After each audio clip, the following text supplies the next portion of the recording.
नमस्कार दोस्तों, मैं विक्रमादित्य आप सभी का मेरे विचार चैनल पर हार्दिक स्वागत करता हूं।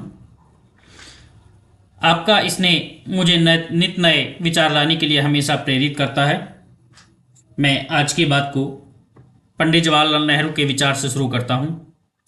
पंडित जवाहरलाल नेहरू जी का मानना था कि राष्ट्र का विकास तभी संभव है जब उसके नागरिक शिक्षित, जागरूक और वैज्ञानिक सोच से संपन्न हों। उन्होंने धर्मनिरपेक्षता तथा मानवता को देश की प्रगति का आधार माना। उनके यही विचार आज भी हमारे लिए प्रेरणा स्रोत हैं और आधुनिक भारत की दिशा तय करते हैं।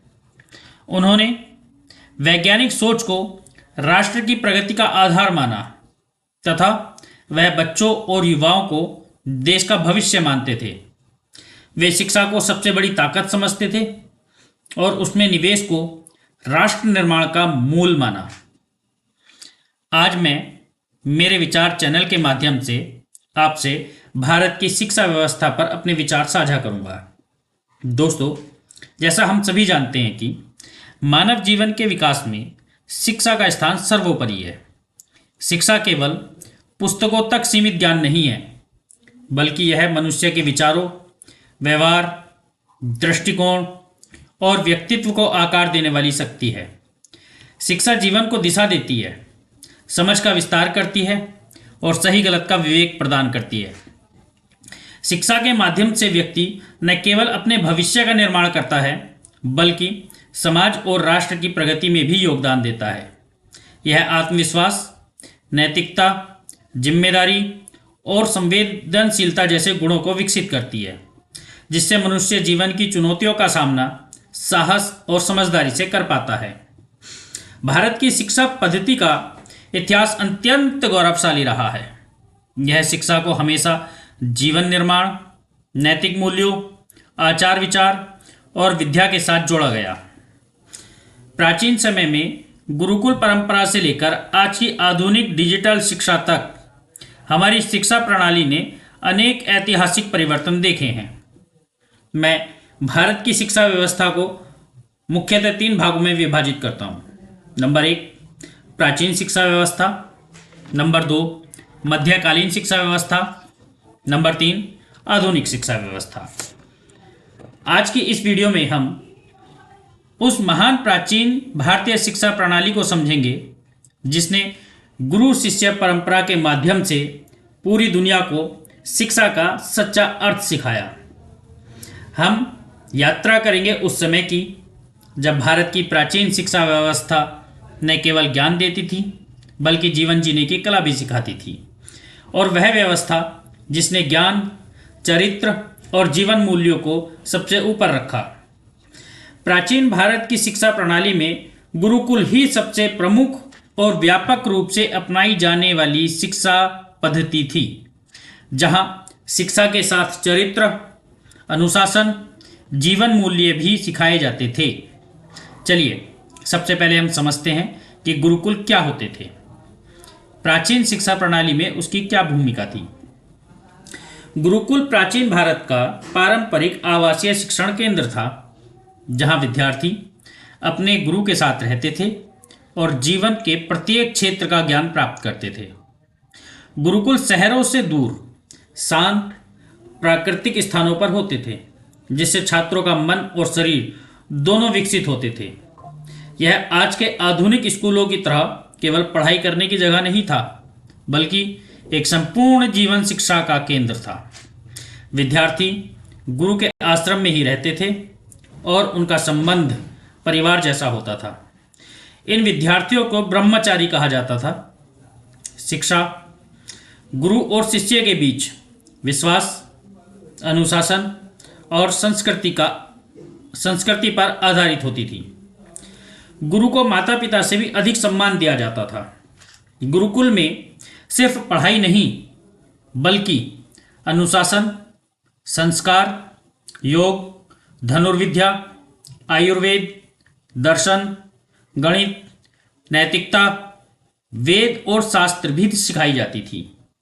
शिक्षा पूर्ण होने पर विद्यार्थी अपनी क्षमता के अनुसार गुरु को गुरु दक्षिणा देता था। गुरुकुल प्रणाली में शिष्य आत्मनिर्भर बनते थे। वे अपना भोजन, सेवा और दैनिक कार्य स्वयं करते थे। शिक्षा पूरी तरह प्राकृतिक वातावरण पर आधारित होती थी। पेड़ों की छांव में, खुले वातावरण में, प्रकृति के बीच जीवन को व्यवहारिक रूप से समझने की सीख दी जाती थी। प्राचीन गुरुकुल शिक्षा व्यवस्था का मुख्य उद्देश्य था सत्य, अहिंसा और अनुशासन के माध्यम से चरित्र निर्माण करना।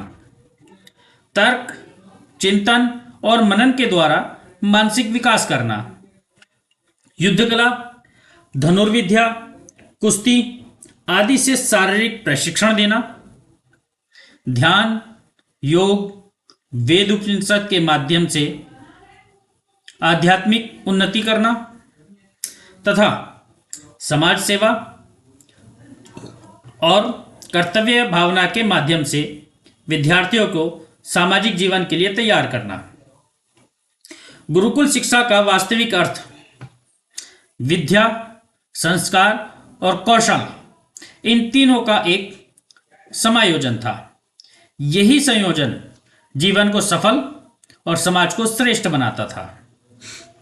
प्राचीन समय में शिक्षा अत्यंत व्यापक थी तथा शिक्षा के मुख्य विषय वेद, उपनिषद, पुराण, आयुर्वेद, खगोलशास्त्र, ज्योतिष, गणित, शिल्पकला, संगीत, नृत्य, राजनीति, अर्थशास्त्र, सैन्य प्रशिक्षण, तीरंदाजी, घुड़सवारी जैसे विषय पढ़ाए जाते थे। अर्थशास्त्र में भी मुख्यतः कौटिल्य का अर्थशास्त्र पढ़ाया जाता था और गणित में ज्यामिति और बीजगणित के प्रारंभिक रूप मुख्यतः पढ़ाए जाते थे। भारत के महान प्राचीन विश्वविद्यालय तक्षशिला विश्वविद्यालय, नालंदा विश्वविद्यालय, विक्रमशिला विश्वविद्यालय तथा उज्जैन का विज्ञान केंद्र रहे हैं। अब बात करते हैं तक्षशिला विश्वविद्यालय की। यहाँ 60 से अधिक विषय पढ़ाए जाते थे। आचार्य चाणक्य यहीं से जुड़े हुए थे। यहाँ टैक्सोनॉमी, एस्ट्रोनॉमी, सर्जरी, मेटलर्जी जैसे विषय पढ़ाए जाते थे जो उस समय दुनिया में कहीं और उपलब्ध नहीं थे। और नालंदा विश्वविद्यालय विश्व का सबसे विशाल और समृद्ध विश्वविद्यालय माना जाता था। आज का बिहार इसका केंद्र है। यहाँ दुनिया भर से विद्यार्थी अध्ययन करने के लिए आते थे। विक्रमशिला विश्वविद्यालय में बौद्ध शिक्षा पढ़ाई जाती थी और बौद्ध शिक्षा का प्रमुख केंद्र रहा है विक्रमशिला विश्वविद्यालय। इसके बाद आता है उज्जैन का विज्ञान केंद्र जो खगोल विज्ञान और गणित के लिए प्रसिद्ध था।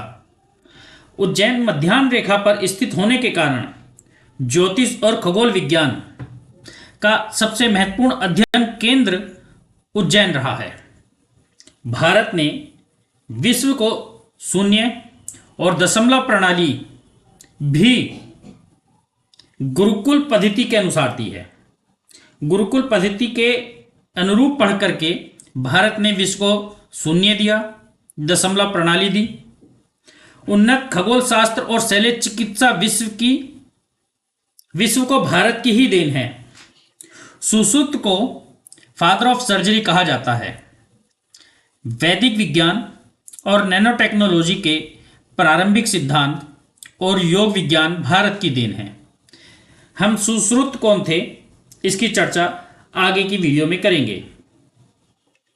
प्राचीन शिक्षा व्यवस्था का उद्देश्य केवल पुस्तकीय ज्ञान तक सीमित नहीं था, बल्कि शिष्य के सर्वांगीण विकास में निहित था। यह प्रणाली शारीरिक, मानसिक और आध्यात्मिक उन्नति पर समान रूप से जोर देती थी। गुरुकुलों में शिष्य न केवल अध्ययन करते थे बल्कि स्वावलंबन, अनुशासन, नैतिक मूल्य और व्यवहारिक जीवन कौशल को आत्मसात करते थे। प्रकृति की गोद में शिक्षा, गुरु के मार्गदर्शन और सामूहिक जीवन ने शिष्य को जिम्मेदार, संवेदनशील और समाज प्रिय नागरिक बनने की प्रेरणा दी। यदि हम आज की प्राचीन शिक्षा के इन अमूल्य सिद्धांतों को अपनाएं तो हमारी आधुनिक शिक्षा प्रणाली अधिक व्यवहारिक, नैतिक और मानव केंद्रित बन सकती है। दोस्तों, आज की चर्चा का पहला भाग हम यहीं समाप्त करते हैं। अगले वीडियो में हम जानेंगे कि कैसे भारत की महान गुरुकुल प्रणाली का पतन हुआ और किस प्रकार मध्यकालीन शिक्षा पद्धति का उदय हुआ। तब तक के लिए मैं आपसे विदा लेता हूं और उम्मीद करता हूं कि आप अपने ज्ञान को बढ़ाते रहेंगे, सीखते रहेंगे और हमसे जुड़ते रहेंगे। धन्यवाद।